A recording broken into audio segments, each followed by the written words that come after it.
Friends, how are you doing? And welcome to another quick tutorial.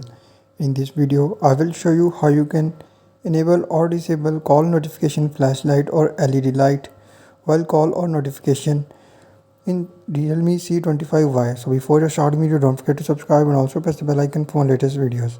So to enable or disable call notification flashlight in Realme C25y, simply first of all just tap on settings. So just go to settings and do the same as I'm showing you in this video.